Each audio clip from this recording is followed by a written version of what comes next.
The steady beat of her playlist pulsed through Sarah Walker's earbuds, a warm embrace for the 15-year-old as she strolled toward Northwood High, her footsteps syncing with the rhythm. But that comfort shattered like glass under the sudden, predatory growl of an engine. A sleek, white SUV, devoid of any official markings, glided up beside her, its tires grazing the curb with an eerie precision that clashed with the sunlit, usually serene streets of Willow Creek Estates.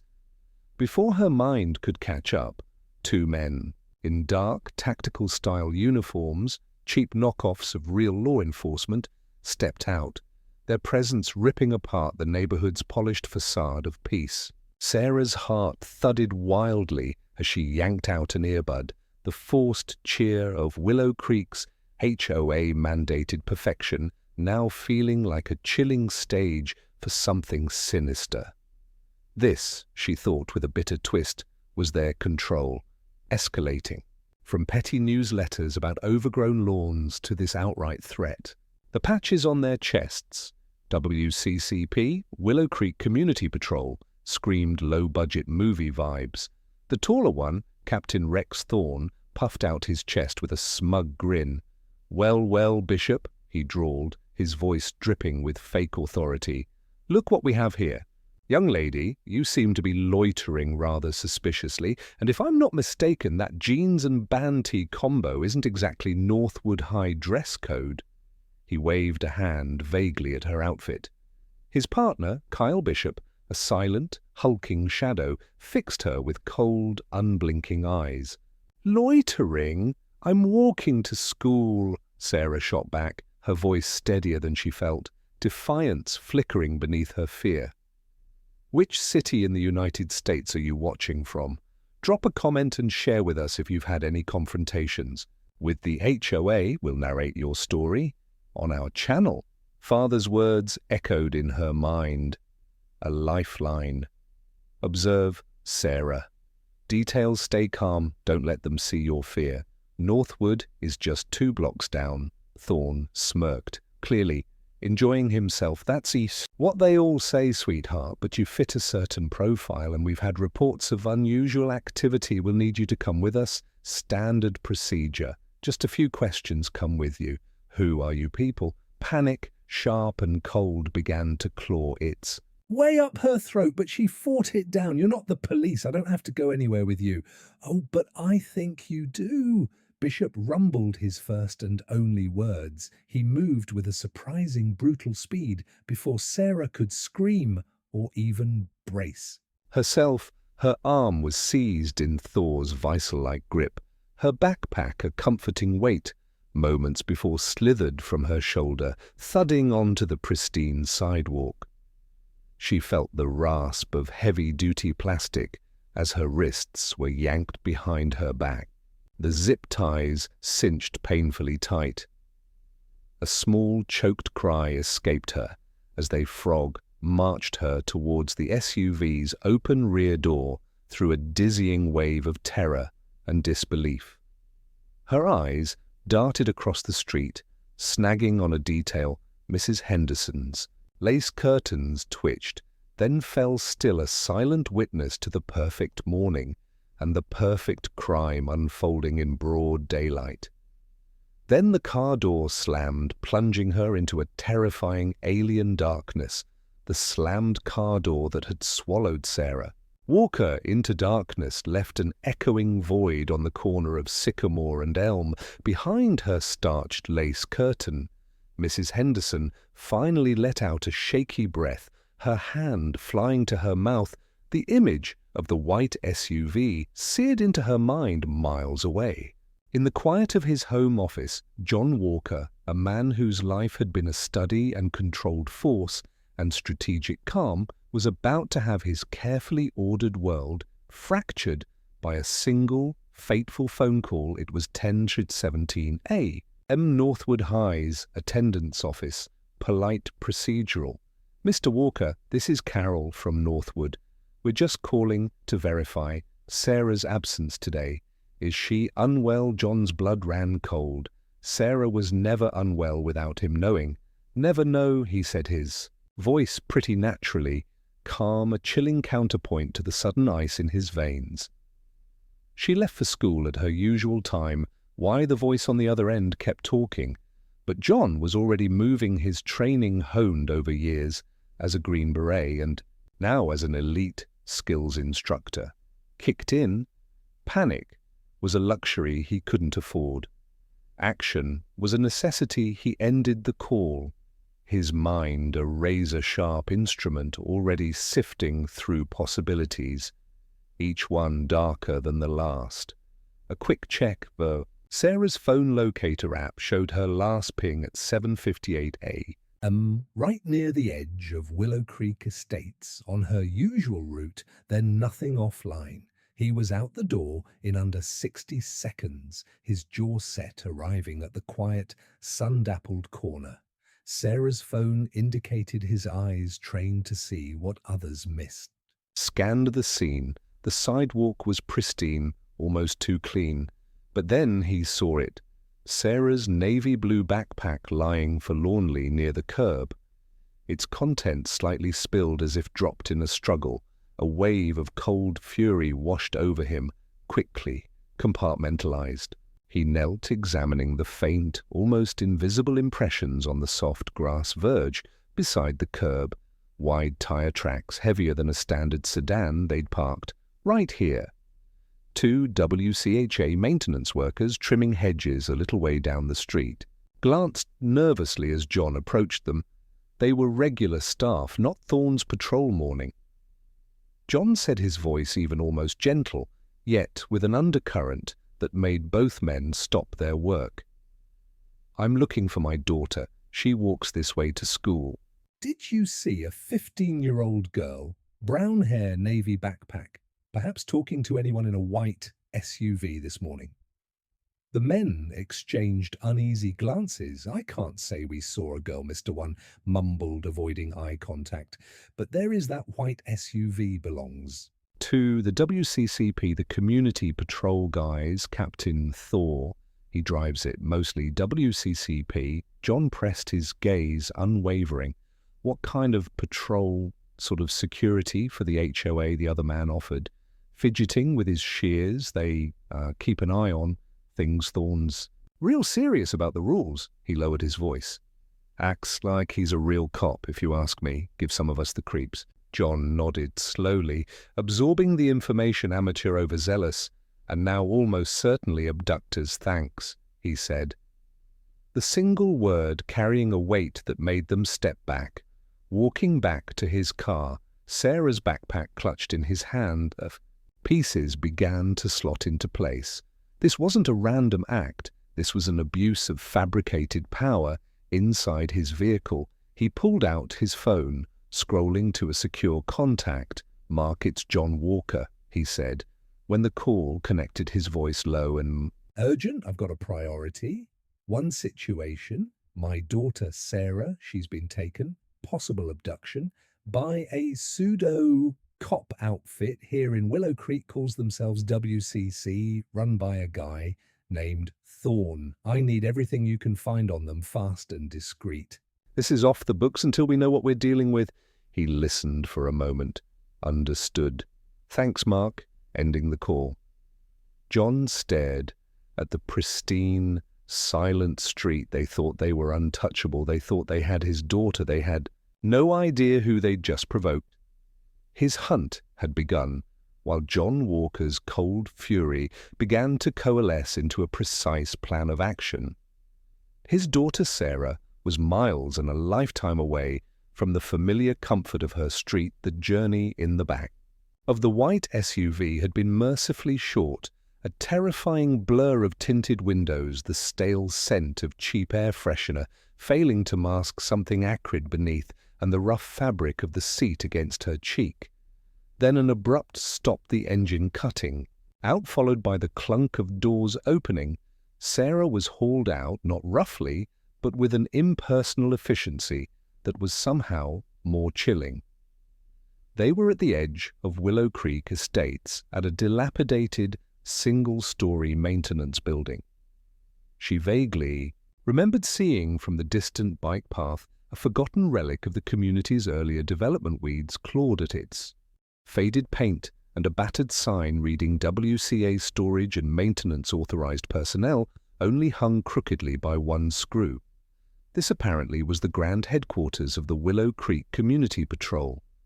Inside, the air was damp and cool, smelling of mildew, stale coffee, and a faint metallic tang. A single bare bulb flickered overhead in a small windowless office furnished with a scarred metal desk, two mismatched chairs, and a filing cabinet that looked like it had lost a fight Captain Rex. Thorne gestured her into one of the chairs, a self-satisfied smirk playing on his lips. Officer Kyle Bishop simply stood by the door, arms crossed, a silent, imposing block of a man. "Right then, young lady." Thorne began, leaning back in his squeaky chair as if he were a seasoned detective in a high-stakes interrogation. "Let's start again. Who are you really working with? Who sent you to scout our community?" Sarah stared at him, genuine confusion wearing, with her fear working with, "I already told you, I'm just a student. I go to Northwood High. My name is Sarah Walker." Even as she spoke, her father's voice resonated in her memory. "Stay calm, answer truthfully, but don't volunteer, and always observe."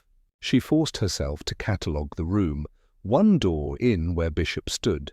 No other exits visible. The desk drawers were closed. Thorne had a cheap walkie-talkie clipped to his belt. The overhead light flickered again. "Walker, you say." Thorne tapped a pen. "On the desk, we know your kind, sneaking around, taking pictures, mapping out vulnerabilities. Are you with one of those activist groups, the ones trying to discredit fine, upstanding communities like Willow Creek?" His questions were nonsensical, paranoid. "I wasn't taking pictures," Sarah insisted, keeping her voice as even as she could. "I was listening to music. My phone was in my pocket." Thorne leaned forward, his voice dropping to a conspiratorial "Canbo. Don't play games with me, girl. We have protocols. We know how to deal with troublemakers. This is a private matter of community security. No one even knows you're here." He seemed to relish that last part. A shiver traced its way down Sarah's spine at his implication, but then through the thin wall. Behind Thorne's desk, she heard a muffled snippet of conversation. Another male voice, something about shift change and grabbing lunch, so there were more of them. At least one other good to know. Thorne glanced impatiently at his watch, then at Bishop. "All right, keep an eye on her. I need to make a call, see how the supervisor wants to proceed with this one. We can't keep her in this glorified closet all day. If she's not more cooperative by afternoon, we'll have to arrange alternative processing." Alternative processing. The words hung in the stale air, heavy with unspoken threat. Sarah's stomach clenched, but as Thorne stepped out of the room, his cheap walkie-talkie crackling, a tiny spark of her father's resolve ignited within her. They were amateurs, dangerous ones playing at a game. They didn't understand, and in their arrogance, they might just make a mistake. She just had to be ready to see it. Her gaze swept the room again, methodically, imprinting every detail. Her fear was a cold, hard knot, but her mind was clear. She would watch, she would listen, she would survive as Sarah Walker fought to master her fear within the WCCP's makeshift prison, cataloguing every detail. John was already processing the first pieces of actionable intelligence. From Mark Olson, the information painted a grimly predictable picture. The white SUV was indeed registered to the Willow Creek Homeowners Association, a clear overstep of their remit. Captain Rex Thorne, the self-styled leader of the community patrol, was a former mall security guard dismissed for overzealous enforcement and a string of minor harassment complaints. The WCCP itself had no official standing, no legal authority whatsoever. They were, as John had suspected, a gang of vigilantes with HOA funding and a dangerous god complex led by a man playing out a power fantasy. This confirmation, however grim, solidified John's focus. Knowing what he was dealing with was one thing. Knowing where was the next crucial step. The maintenance building Sarah had been taken to was isolated, a forgotten corner of Willow Creek's sprawling property, the perfect den for Thor's pseudo-cops that night, under the cloak of a moonless sky. John Walker became the shadow he was trained to be dressed in dark, non-reflective clothing. He moved with a silence and economy of motion that was second nature. The perimeter of the maintenance building and its small surrounding yard was his first objective. He observed from a distance, initially, noting the single, flickering sodium lamp that cast long dancing shadows, leaving significant areas of darkness. There were no sophisticated security cameras, no motion detectors, just the cheap, imposing authority of the building itself, and whoever was inside, he spent over an hour in the cold, damp air, mapping the area. In his mind, two figures likely, WCCP members were visible through a grimy window in what appeared to be a break room. Their occasional bursts of laughter and the glow of a television screen suggested a unprofessional watch.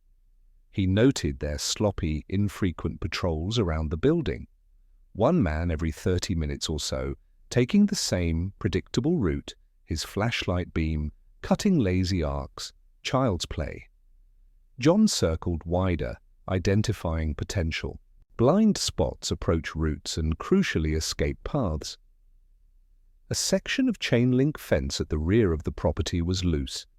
At the bottom, an overgrown cluster of bushes offered deep cover, uncomfortably close to a side door that looked less sturdy. Than the front, he noted a window on the far side, partially obscured by a leaning stack of old pallets, its latch possibly compromised. It was during his close approach to that window that his heart nearly stopped. He was crouched low, examining the frame. When the side door creaked open, not 20 ft away, one of Thorne's men stepped out, stretching and yawning, then fumbled for a cigarette. John froze, melting into the deeper shadow of a large, untrimmed hedge, every muscle tensed, his breathing controlled. To an almost imperceptible level, the man lit his cigarette, the flare of the match briefly illuminating his bored face. He took a few puffs, oblivious, then grunted and went back inside the door, clicking shut. John let out a slow, silent breath too, close, but it confirmed their carelessness back in the temporary anonymity of his car. Before dawn, John reviewed his mental notes. The WCCP were amateurs, but amateurs with his daughter, Mark. Olson could eventually secure warrants, assemble a tactical team, but eventually was a word that clawed at John's gut. He didn't know what alternative processing Thorne had threatened Sarah with, but every instinct screamed that time was a luxury Sarah didn't have. These men were unpredictable, operating outside any rules he couldn't risk. Bureaucratic delays. He couldn't risk a botched, heavy-handed official raid that might spook them into doing something desperate. The decision, when it came, was cold and clear, born of a father's love and a warrior's pragmatism. He would get Sarah out himself tonight. It wouldn't be an assault. It would be an extraction, precise and silent. He drove home as the first hint of grey lightened the eastern sky, not to rest, but to make his own quiet preparations. He selected a few specific tools from a locked case in his workshop, items chosen not for destruction, but for stealth and efficiency. A slim pry bar, a compact multi-tool, a small high-powered flashlight with a red filter, dark gloves. His face was a mask of grim determination. The time for gathering intelligence was over. Dawn was breaking. It was time to bring his daughter home. The first grey tendrils of dawn were just beginning to paint the eastern sky when John Walker, moving like a phantom, approached the western perimeter of the WCHA maintenance compound. The brief period of near-total darkness before sunrise, when alertness was often at its lowest, was his chosen window. His preparations had been swift, minimal, precise. Every tool had a purpose, every step was calculated. His daughter Sarah was in that building held by arrogant fools, playing a dangerous game, and the thought of Thorne's casual threat of alternative processing fueled the cold, controlled fire in his gut. He slipped through the loose section of chain link fence he'd identified hours earlier, the overgrown weeds muffling any sound. The air was still broken only by the distant chirp of early birds and the low, intermittent hum from a nearby electrical substation. He moved along the buildings, shadowed, side his senses hyper-alert, as predicted.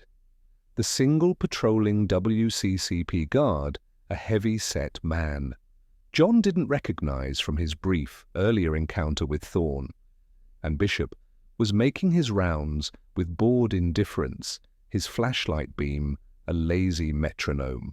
John waited motionless in the deep shadow of the leaning pallets until the guard passed his position, then moved with liquid speed before the guard could even register a change in the shadows behind him. John was on him, one hand clamped over the man's mouth, stifling any cry. An arm snaked around his throat in a perfectly applied chokehold. There was a brief, desperate struggle. Quickly subdued, John lowered the unconscious man gently to the ground, efficiently securing his hands and feet with heavy-duty cable ties he'd brought, and relieved him of his cheap walkie-talkie one down the side door, as he'd suspected was poorly secured, a minute's focused work with a slim pry bar shielded by his body, and the lock clicked open with a barely audible snick. He eased the door open an inch, listening faint sounds of a television, a low murmur of voices, the break room he'd observed. He bypassed it, his objective clear. Sarah had been in what Thorne called his office. He moved through a short, dimly lit corridor, his rubber-soled boots making no sound on the grimy linoleum. He paused at a door marked Office Authorized Personnel, only the lettering peeling.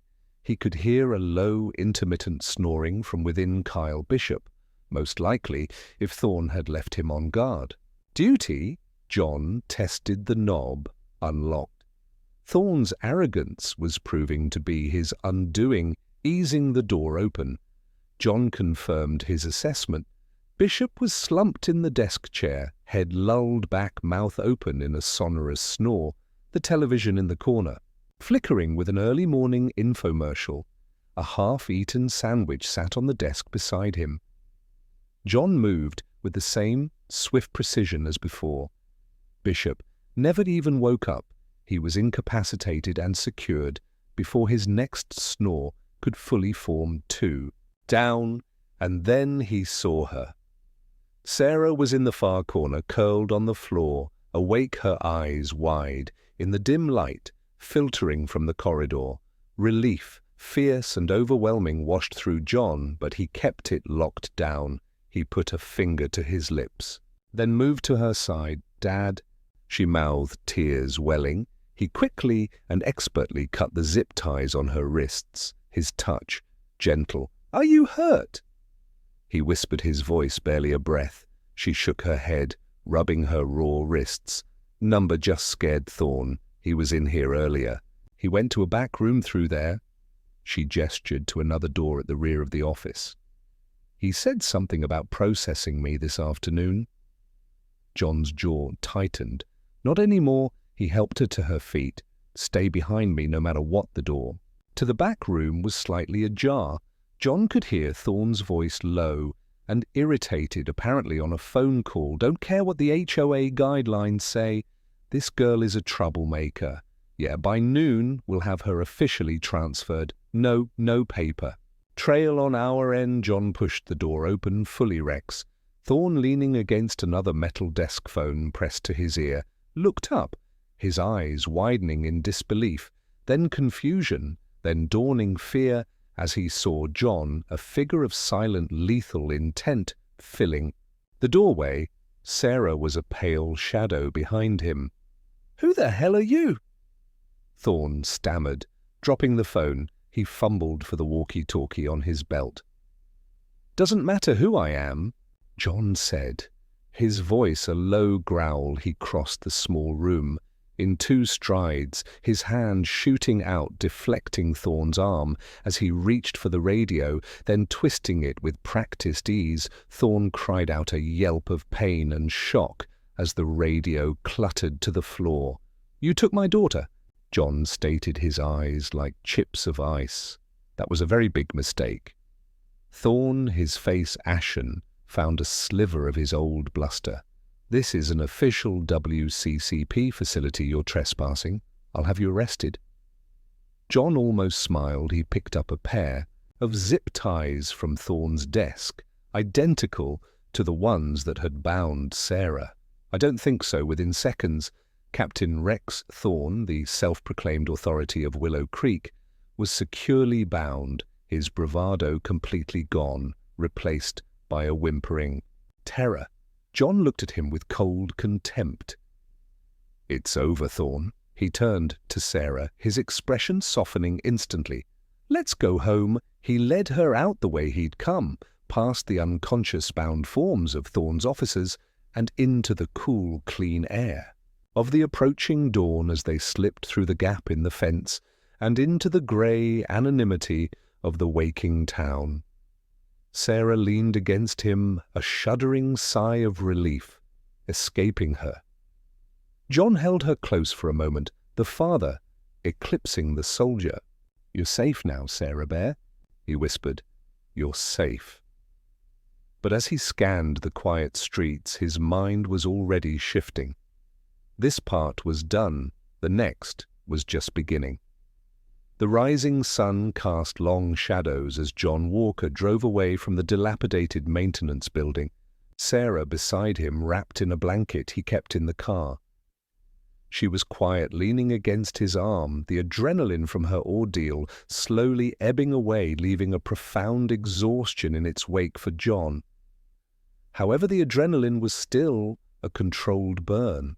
His daughter was safe, but the individuals responsible for her terror were still, in a larger sense, at liberty, their corrupt little empire still standing, that was about to change. His first stop was a prearranged, discreet location where Mark Olson had arranged for a trusted female colleague, a victim support specialist, to meet them.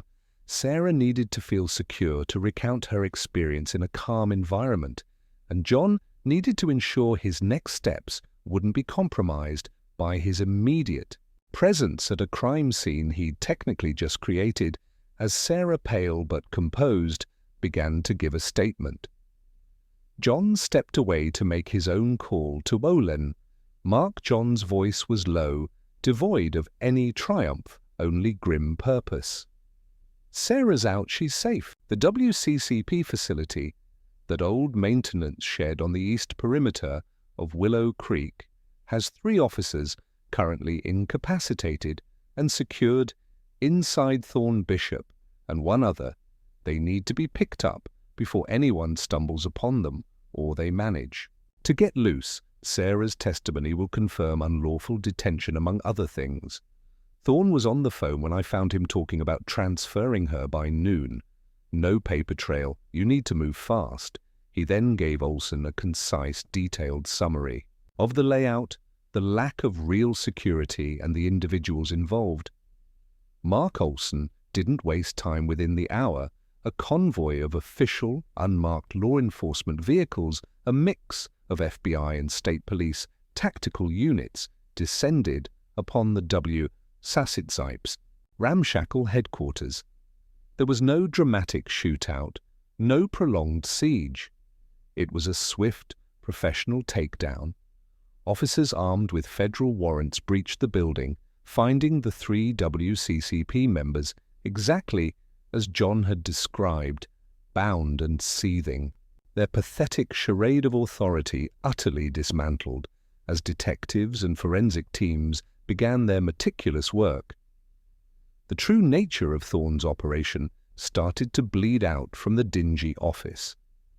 they found a stack of crudely printed citation forms detailing ludicrous offences, suspicious footpath deviation, failure to comply with community walking, protocol, unauthorised photography of HOA property. Most were targeting teenagers or unfamiliar visitors.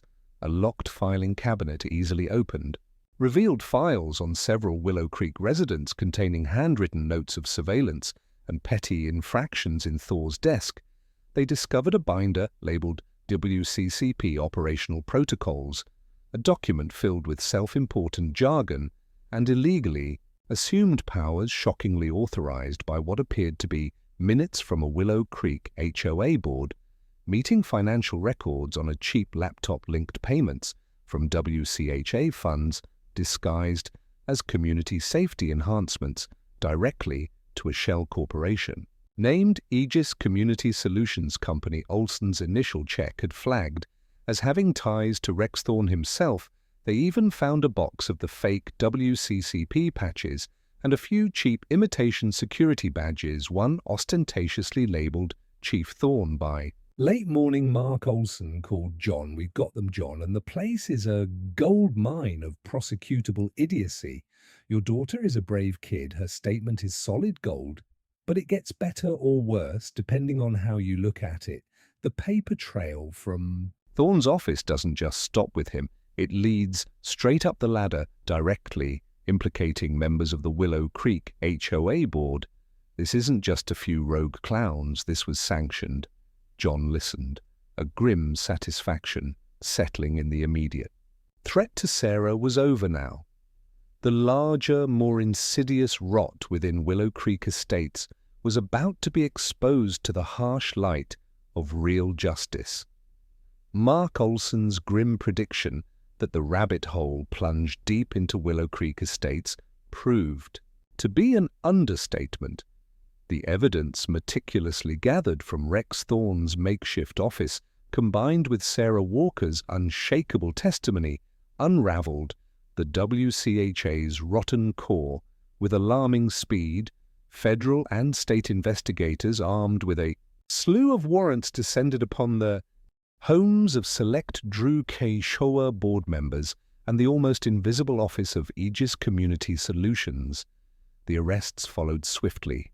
Thorne Bishop and their handful of WCCP patrolmen were the first to be charged, facing a litany of felonies including unlawful detention, impersonating law enforcement, and conspiracy. But the hammer of justice didn't stop there. Within weeks, several prominent members of the Willow Creek Homeowners Association board, including its overbearing president, found themselves in handcuffs, indicted for misuse of community funds, conspiracy to commit unlawful acts, and reckless endangerment for sanctioning and bankrolling Thorne's illegal militia. The local news stations had a field day plastering the once pristine image of Willow Creek Estates across screens with headlines screaming of corruption and vigilantism. The initial shock among residents quickly morphed into widespread outrage. Community meetings, once sparsely attended affairs, focused on lawn maintenance, and holiday decorations became packed, fiery forums where homeowners demanded accountability and wholesale change. The carefully constructed facade of serene, orderly Willow Creek had been irrevocably shattered, revealing the rot beneath the legal and financial fallout was immense. Civil suits, spearheaded by John Walker on behalf of Sarah, and joined by other families who had previously been intimidated or dismissed by Thor's WCCP, mounted against the indicted board members and the now defunct HOA. Faced with overwhelming legal pressure and public condemnation, the Willow Creek Homeowners Association was formally dissolved by court order. In its place, a new residential interim council was formed, their first act a commitment to complete transparency and a vow to rebuild trust. They worked closely with city officials and legitimate local law enforcement to establish a new community charter, one that emphasized genuine safety through cooperation, not control through intimidation. The name Willow Creek Estates, now tainted by scandal, was overwhelmingly voted by residents to be retired. They chose Hollow Commons, a nod to the area's natural geography and a symbol of a fresh, more open beginning. The reign of the Shadow Patrol was decisively over. The community was at last taking back its voice and its peace. The headlines would eventually fade, but the changes in Hollow Commons were designed to be profound and lasting as autumn leaves began to paint the streets of the newly christened Hollow Commons in hues of gold and crimson. A different kind of quiet settled over the Walker household, not the oppressive silence of fear that had briefly gripped their lives, but the comforting quiet of healing and renewed strength. The headlines had faded, the legal battles concluded, and the architects of the WCCP's reign of terror were facing the consequences of their actions. Sarah, though more watchful of the world around her, had rediscovered her stride. The shadows of her ordeal were still there, but they no longer dictated her steps. She walked to Northwood High with a new, quiet confidence, her resilience, a testament to her spirit, and the unwavering support of her father. One evening, sitting with John on their porch swing, watching the fireflies begin their nightly dance, she finally asked, "Dad, why do people like Thorne do things like that, try to control everyone?" John put an arm around her, his gaze thoughtful.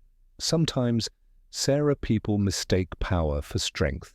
They forget that true strength lies in protecting others, not dominating them. They build their little kingdoms on fear because they're afraid themselves." He paused, then added, "But they also forget that there are always people willing to stand up to them, people like you, who stayed strong and observant." Sarah leaned her head on his shoulder. "You stood up to them?" Dad, a rare, soft smile touched John's lips. "Always for you?" Sarah Bear in Hollow Commons whispers of John Walker's quiet, decisive action, circulated with a mixture of awe and profound respect. No one spoke of it loudly, but the legend of the unassuming father who had single-handedly dismantled a corrupt local power structure to save his daughter became a silent and indelible part of the community's reformed identity.